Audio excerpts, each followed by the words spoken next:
leaders of the National Prayer Breakfast Foundation, the Honorable Zach Wamp, and the Honorable Jim Swadley, Governor Glenn Youngkin, and First Lady of Virginia. I want also to recognize Grace and Senator Bill Nelson, our dear friends who may not be here in the room, members of Congress, distinguished ladies and gentlemen. I was invited here today to answer a simple question, a question that any Rwandan should be an expert on. After a country loses a million people in a genocide, how do you repair that country? I have asked myself this question for the past 30 years. Every Rwandan has. And I still don't have all the answers. We lost 10% of our population over the course of 3 months in 1994 because the government of the time said the only way to save the country was to kill all the Tutsi down to the last infant. What is a Tutsi? Surprisingly, there is no easy answer to that question. But at that time, all that really mattered is that a Tutsi was a Rwandan who was marked for extermination. I'm going to tell you a bit of that story and also about how we stopped the genocide and have worked to eradicate the evil at its root and prevent its transmission to a new generation. Today, against all odds, our country is peaceful, flourishing, entrepreneurial, and most importantly, united.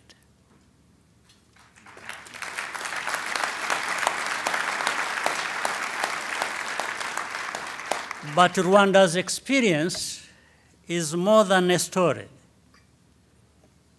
It's also a warning. A warning about what happens when we allow hatred to triumph over humanity. We see divisions growing all across the globe in every kind of country, no matter its level, even here in this exceptional nation. But there are no people in this world who are more exceptional than others.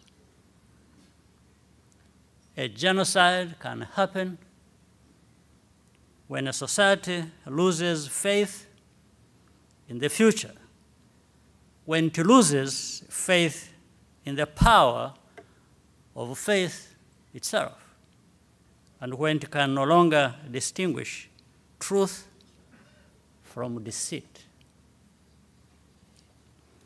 A genocide can happen when political leaders preach division and hatred, while people of faith and people of science remain silent. The story I'm going to tell you is about Rwanda, but is also universal. And the world has not yet learned the lessons. which Rwandans have had to learn at an unimaginable cost. Like countless other Rwandans, I was driven into exile at the age of 4. At the time, our country was gaining independence. We grew up in refugee camps, stateless and forgotten, with the constant reminders that we belonged nowhere. We were even being told that Rwanda was full and that would never go home. Within Rwanda, discrimination against Tutsi became official policy against the backdrop of total indifference from the international community. And that included, I'm sorry to say, the endorsement of church leaders in Rwanda, with a few exceptions. In 1990, we took our destiny into our own hands and moved to liberate Rwanda from ethnic dictatorship, and recreated a homeland for all Rwandans without distinction. Incidentally, Congressman Slattery, at that moment, I happened to be in your beautiful state of Kansas, studying at Fort Leavenworth as an officer in the Ugandan Army. I immediately left the course to join the struggle. And from that moment onwards, as a Rwandan military officer serving my homeland. In April 1994, just as the peace agreement was about to be implemented, extremist radicals reacted with a final solution to kill all Tutsi and mobilized the population to carry it out. Every Tutsi became a target for murder. Any Rwandan who opposed the genocide was also marked for death, and many paid the price. By July 1994, our forces had stopped the genocide, but not before 1 million Rwandans lost their lives. Almost every Rwandan was displaced and bereaved. Our public institutions were destroyed, the harvest was ruined, and there was no money to rebuild. We were even expected to repay the money the genocidal government had borrowed to purchase machetes and guns. The desire for retribution was huge. As the commander, to keep my own emotions in check, I had to order my officers at a certain point to stop showing me the mass graves. We could not allow people to take justice into their own hands. We had to break the cycle of violence and convert the urge for vengeance into a national program of unity and reconciliation. But reconciliation itself comes with a cost, which is why it is often so difficult to achieve. Hundreds of thousands of people deserved to go to jail for life or even hanged by any measure of justice. But we had to find a way to repair those people and make them part of society again. We abolished the death penalty. We therefore had to ask the survivors of genocide for the impossible in order to restore our nation, to swallow their anger and bitterness, to live together again with those who they had watched murder their loved ones as their own children flourished. I could not ask anything of the perpetrators. Only the survivors had something left to give: their forgiveness. We had turned the corner in Rwanda, but the same ideology that justified the genocide against the Tutsi is still alive and well in our region. And we see the same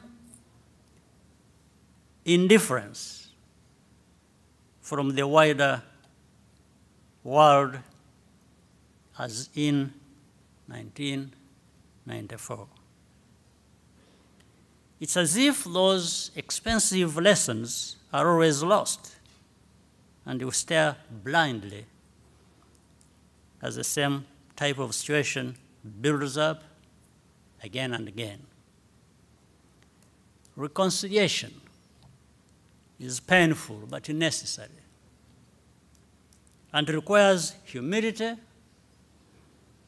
and confidence in equal measure. Most importantly, it requires dedicated leadership which reaches out to all elements of society.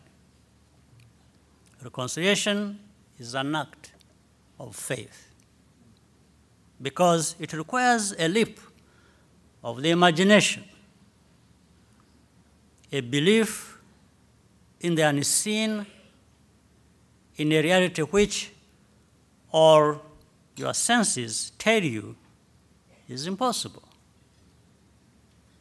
It means envisioning a new nation, free of hatred and injustice, and turning that dream into flesh and spirit day by day. The function of leaders is to give people the trust to suspend disbelief for as long as it takes to transform the mindset of the next generation. Throughout this period, I constantly questioned myself. As Rwandans, we doubted ourselves. And for the rest of the world, Rwanda became a metaphor for the worst side of human nature. But Rwandans refuse to be defined by that. Leaders are there to absorb that pain and bear the weight of doubt, not to create more pain and use doubt as a weapon for political ends. This is also the reason why faith leaders were key partners in our effort to rebuild after the genocide. Reconciliation does not always mean resolution. In Rwanda, we do not all agree. The decision to forgive is ultimately a private act of each individual.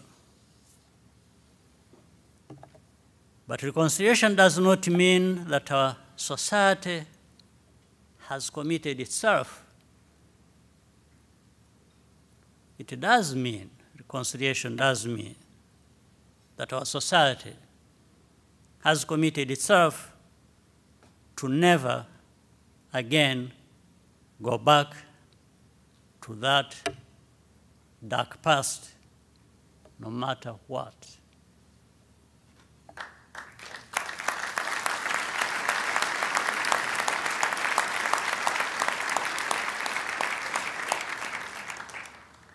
Healthy nations are those where we always strive to put the politics of unity